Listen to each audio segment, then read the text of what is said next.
Вот таких подонков назначать могут только подонки, крышевать могут только подонки, выгораживать могут только подонки. Я боюсь, как бы с такими делами еще импичментом не закончилась власть Зеленского прямо во время войны. Влада будує нам Українську Радянську Соціалістичну Республіку 30-х років.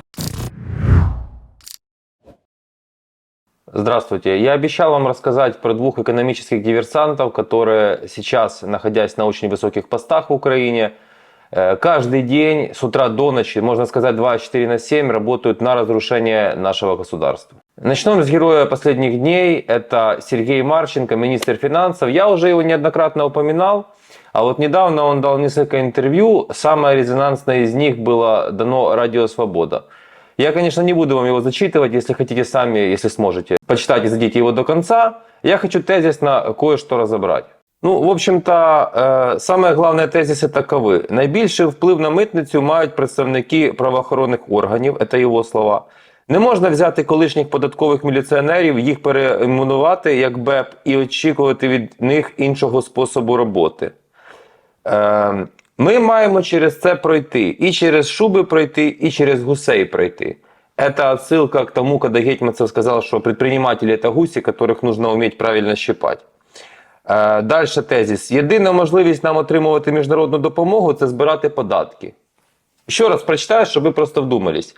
Єдина можливість нам отримувати міжнародну допомогу – це збирати податки. Это он здесь пытается объяснить, что значит, если не будем собирать налоги, то страны Запада нам не будут помогать сейчас. Самый большой перл интервью. За 20 років рівень корупції зараз найменший. Это на полном серьезе говорит Сергей Марченко. Но для того, чтобы вас дальше не утомлять вот этими вставками, я зачитаю вам один момент, как бы итоговий. Відповідаючи на запитання, наскільки відповідає дійсності інформація, що митницю цілком та повністю контролює Олег Татаров, это архитектор системы, под которой сейчас руководит Зеленский в Украине. Отдельное видео я делал, смотрите на канале про эту личность. Заступник голови Офісу Президента, який є куратором правоохоронних органів. Марченко сказав, контроль за митницею, негласний контроль за митницею здійснюють правоохоронні органи. Я не можу сказати, яка роль Татарова в цих процесах, тому що я не можу ідентифікувати. Я не спілкуюся безпосередньо з паном Татаровим. Ну, можливо, по якихось питаннях у нас є спілкування, але по цих конкретно питаннях я з ним не спілкуюся. Друзі, я не спілкуюся. Ну, можливо, спілкуюся, но по іншим питанням. Ты, блядь, министр финансов или ты Вася, которого остановили где-то посреди улицы и спрашивают про экономику страны, что и как происходит? Я вам объясню, что на самом деле делается. Человек просто посмотрел на Зеленского, выходит и думает, ну, меня сейчас на интервью пригласили, ну, час дурачка включу, а потом пойду делать свое. Человек в сотнях тем завязан в Украине, в сотнях тем. Ему эта победа, ему эта страна, ему плевать на это все. Человек просто выходит и говорит вам, вы все лохи здесь, вы все тупые, вы все быдло. Я умный, Зеленський умний, Шмигаль умний, я умний. Він додав, те, що найбільший вплив на митницю мають представники правоохоронних органів, я не буду їх називати, можете перелічити всі правоохоронні органи мають безпосередній стосунок до митниці. Просто одні в більшій мірі, одні в іншій мірі. Той человек на полном серьезе говорит, ну да, на таможню имеют влияние разные правоохранительные органы. Потом он заявляет, вы знаете, да, налоги, может быть, будут низкими, но уже в следующем Кабмине. Дайте мне доработать, я сейчас до конца войны свое напилю, свои несколько десятков миллионов долларов сложу, сумочки и погнал жить на Запад, потом меня пусть НАБУ, пусть меня кто угодно ищет. Ребята, во время войны министр финансов, я просто разрывает меня.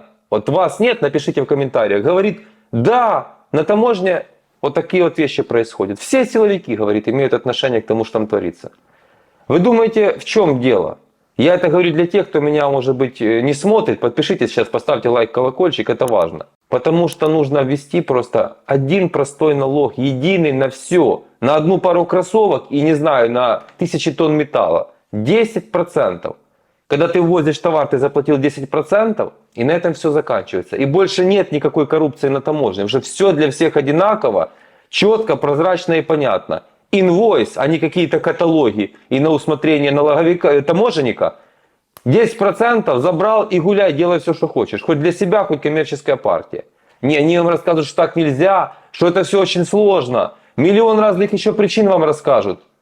Но на самом деле решение только вот такое. И вы пошли и забрали свою посылку. Вот так борьба с коррупцией происходит. Потому что коррупция это не фамилии, как многие вам пытаются преподнести, это система. А такие как Марченко эту систему возглавляют и Татаров. Он даже боится, он же там где-то в связке, он даже боится что-то сказать. Но в принципе не постеснялся на всю страну фамилию эту упомянуть. То есть, по сути дела, люди уже здесь, мы, кто в Украине, кто не в Украине, неважно, украинцы, декорация. Вот есть Украина, это их дойная корова, а люди это так, декорация. Хоть погибайте, вы для нас статистика. Дайте одну минуту, я уделю биографии Марченко, просто вам рассказать, откуда ноги растут. Родился в Макарове Киевской области в 1981 году. Значит, школа, образование, Академия Государственной налоговой службы Украины. В 2002 году получил степень магистра, был стипендиатом президента Украины. Значит, позже продолжил обучение. В 2009 году диссертация. С 2022 года работал на различных должностях в Министерстве финансов Украины, Государственной налоговой администрации президента Украины, секретариате Кабинета министров Украины. С 2011 года работал в Координационном центре по внедрению реформ при президенте Украины. Принимал участие в разработке бюджетного кодекса, который был принят в 2014 году. В дальнейшем работал экспертом в Бендукидзе Free Market Center и был академическим директором в общей программе Киевской школы экономики, лидерство в государственных финансах. Они опорочили просто имя Бендукидзе такими вот персонажами. Значит, с 16 по 18 год работал заместителем министра финансов Украины. С 18 года до 19 занимал должность заместителя главы администрации президента Украины Игоря Ранина. В 2019 году баллотировался в Верховную Раду в списке партии «Стратегия Гройсмана». С 2020 года со второй попытки был назначен министром финансов, член СНБО. Ни одного дня в частном рынке. Все при государстве. Это академия налоговиков, это уже клеймо на всю жизнь. Там готовят кадров, которые будут продолжать существование вот этой гнилющей системы. И сам Марченко гниль. И эта гниль сейчас руководит финансами в Украине. Вы думаете, он думает, как сделать свободный рынок? Вы думаете, он сделает, как, чтобы вы процветали?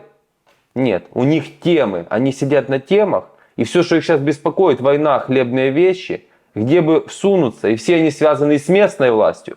И вот что творится сейчас во время войны, пока президент рассказывает сказки и Верещук, что все после войны, и вообще либо на фронт, либо в тылу, а все потом. Что потом? Для Марченко все потом? Вы думаете, те реформы, которые я предлагаю, плохие? Ну дождитесь, я на этой неделе выпущу видео. В одной стране в мире, в крупной стране, победил на праймерис человек, который то же самое, что я предлагаю. Я даже не знал о его существовании. И посмотрите, как эта страна заживет, когда его выберут. Я вам все расскажу на днях. А у нас рулят вот такие, как Марченко. Переходим с одного мерзавца на другого. Данил Гетманцев тоже дал интервью изданию «Телеграф», которое называется «Наша система налогообложения IT является лучшей в мире». Это один издевается, теперь другой издевается. Ну, правда, интервью Гетманцева вышло раньше. Я просто начал с Марченко. Значит, даже не хочу вам тоже много тезисов забивать голову. Хотите, заходите, читайте. Но человек просто тупо все интервью рассказывает, что в принципе все неплохо. Уровень коррупции нижайший. И низкие налоги работать не будут. И кредитование, оказывается, мелкого бизнеса в Украине есть. У айтишников все прекрасно. Хотя тут даже журналист пытается как-то оппонировать, какие-то аргументы приводить. Но человек тоже включает дурака, рассказывает про реформу 10-10-10. А когда говорят, почему сейчас вы не можете ничего менять, он говорит, я буду делать, как мои коллеги по Верховной Раде, ссылаться, МВФ запрещает. То есть сидит и опять, вы быдло, вы лохи. Я вам буду рассказывать сказки. Они просто нагло прикрываются МВФ. Если ты хочешь строить страну по-новому, тем более, когда мы сейчас на содержании бюджета Запада, ну выходи и говори, это я про Зеленского говорю и про вот этих вот красавцев. Но эти же красавцы подобраны под систему, как хочет управлять Зеленский. Если бы Зеленский проповедовал эти вещи, как я, он бы подобрал туда и других людей. Так вот они приходят и нам рассказывают одно, и прикрываются МВФом, и западными странами, и войной прикрываются. Они все прикрывают войной. А до войны, скажите, пожалуйста, были какие-то движения в сторону свободного рынка? До войны вам рассказали, как легче будет зарабатывать? Условия создали, налоги понизили. Где-то облегчили жизнь? Нет, с 1 октября в Украине вводятся по инициативе Гетманцева кассовые аппараты. Это навсегда зафиксируется в мировой истории. Идет война, непонятно, что будет завтра. население Украины уменьшается с каждым днем, и когда откроют границы, еще больше уменьшится с такой политикой. А они говорят, кассовые аппараты вам. Скажите, а кто захочет жить в Украине? А сейчас Гетманцев в последние дни выступает: ура, случилось, мы имплементируем европейские законы, и в этом интервью, кстати, он об этом говорил, мы имплементируем европейское налоговое законодательство в Украине. То есть они хотят, чтобы Украина жила под европейским правилам. А зачем и кому тогда Украина с вот этими вот всеми мерзавцами, с гнилыми судами и с таким президентом, и с таким всем, еще и с Путиным под боком, если можно поехать в спокойную, сытую Европу, если ты хочешь жить так сильно по их правилам, и спокойно жить там. И как видим, европейские страны будут рады получить такую квалифицированную рабочую силу, и образованную, и английский, точно лучше всяких там с арабских стран выходцев знают украинцы, и менталитет близкий, что европейцы, и все остальное. Чем тогда быть привлекательными? Он что считает, что люди-мазохисты уедут от какого-нибудь француза, итальянца или немца к Гетманцеву и к Марченко? Нет, всех держат за лохов. Просто всех держат за лохов. Кто это крышует? Владимир Александрович Зеленский, которого многие из вас так обожают. Если бы президент был другой, я вам скажу так. Вот таких подонков назначать могут только подонки, крышевать могут только подонки, выгораживать могут только подонки. Он Гетманцева, Зеленский, лично презентовал на канале, если не ошибаюсь, 1+1, право на Владу Масичук, когда стал президентом, или вот перед вторым туром, я не помню. Он вот так вот, как он умеет, 32 зуба улыбался и рассказывал, что вот чудо по экономике. Я вам Марченко биографию вкратце показывал, Гетманцева даже не хочу противно. Ни дня в частном секторе, то же самое, госслужба, разрабатывал там всякие вещи юридические для лотереи. Лотерея — это монополия.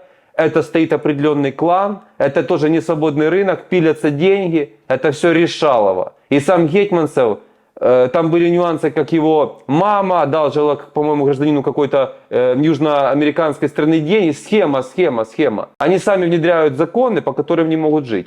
Пусть лохи по ним живут.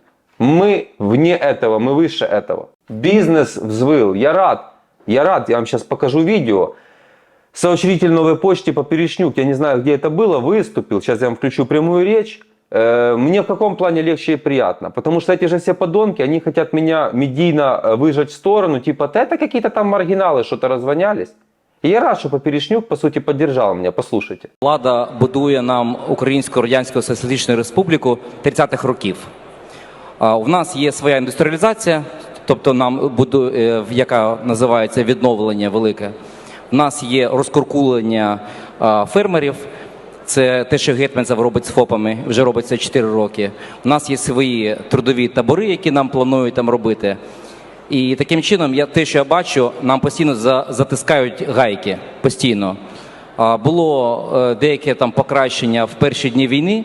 Це була атмосфера свободи, це була атмосфера економічного такого вольності, але з кожним днем це закручується. Але треба сказати, що радянська економіка не працює. І як би не будували, як би не планували, все одно працюють підприємці. Тож я вважаю, що нічого з цього не вийде, тому що українці вже спробували свободу. Чечеткин, владелец «Розетка», тоже высказался. Прямой речи не нашел, не могу сказать, но примерно сказал то же самое, что Поперечнюк. Я всех призываю, особенно крупных бизнесменов, пожалуйста, я понимаю, что у вас там публичный бизнес, крупный бизнес, все знают, вы в Украине, но если все будут сидеть, извините меня, очковать, то мы никогда вот этого дракона не победим. Для людей еще раз скажу, почему для них выгодны и кредиты западные, и до войны были выгодны, и при Порошенко, и при всех остальных МВФ, потому что там тоже не все так чисто. Вы же видите, Нуланд выходит, говорит, да в Украине реформы кипят реформы во время войны. А потом выделяется помощь, идет громадный распил. Эти деньги пилятся. Это их личное благосостояние к стране, к нашей, не имеет никакого отношения. Я же вам еще раз говорю, они жить здесь не планируют. Или у них будет столько денег, что им, в принципе, будет все равно, какая здесь налоговая система и все остальное. В Украине не будет никогда с такими делами шанса подняться с нуля и заработать деньги. Рабочие места, это я говорю для тех, у кого совок головного мозга, такие в комментариях попадаются. Рабочие места создает только бизнес. Все блага создает только бизнес. Вы вокруг всем пользуетесь только тем, что создал бизнес. Государство само по себе ничего не создает. Но нам пытаются преподнести таких Марченко и гетьманцев не просто их где-то спрятать, чтобы их видно и слышно не было, даже если они такие пакости делают. Их тут нам преподносят как еще великих экономистов, которые чуть ли не спасают Украину. Мне, знаете, мне омерзительно все, что происходит. Я не знаю, как вам, надеюсь, вы напишите в комментариях свое мнение, но просто мне интересно, чего ждут все люди. Вы что, не видите, что происходит? Я боюсь, как бы с такими делами еще импичментом не закончилась власть Зеленского прямо во время войны. Я вам скажу так, я не вижу, как с этим президентом можно выиграть войну. Я не верю, что войну можно выиграть с Гетманцевым и с Марченко. Ну как можно выиграть войну, когда люди просто-напросто разрывают Украину экономически, делают здесь античеловечные условия для жизни и рассказывают, что нужно вернуть людей. Это будет, я уже 2 недели анонсирую, вы знаете, я болею еще. Сделать видео, как вернуть людей в Украину. Как возвращают? Вот кто в это сознательно поедет? Ну кто в это сознательно поедет? А если в Украине не будет 50 миллионов человек жить после войны, то ничего не получится. Сейчас в Украине 29 миллионов или 28. Но с такими делами останется даже 20 вряд ли. Вы понимаете? А многие на полном серьезе собрались голосовать за Зеленского. Да, друзья, вообще быстрее нужен предвыборный процесс. Все. Тут, в принципе, даже, вот я вам обсуждаю, потому что эмоции, я хочу с вами поделиться. Я вот обсуждаю, я понимаю, уже бессмысленно. Вот просто бессмысленно. На Зеленском нужно ставить точку. Плохо, что идет война. И я не хочу призывать никаким там свержением власти, естественно. Законным путем нужны выборы.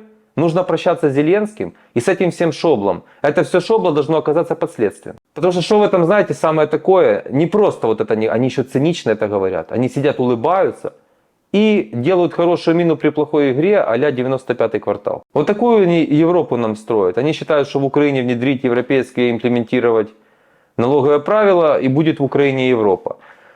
А вы ВВП стран Европы зайдите посмотрите сначала. Там кредитование есть, там покупательная способность. В общем, с людей делают быдло. Я это делать не позволю. Я всегда на стороне людей. Я ни на секунду себя, даже находясь вынужденно не в Украине, не отрывал от Украины. Я всегда с Украиной и всегда с вами. И если вы будете подписываться, показывать такие видео друзьям, мы будем силой. Противостоять этому во время войны можно только медийно. У нас пока нет никаких других рычагов. Я не поп-гапон, на улице не призываю никого выходить. Но еще раз говорю, по-видимому, Зеленский все. С Зеленским разговаривать бесполезно, с этим шоблом разговаривать бесполезно. Это точно, все правильно сказал Поперечнюк. Это большевики. И больше мне вам сказать нечего. Пока.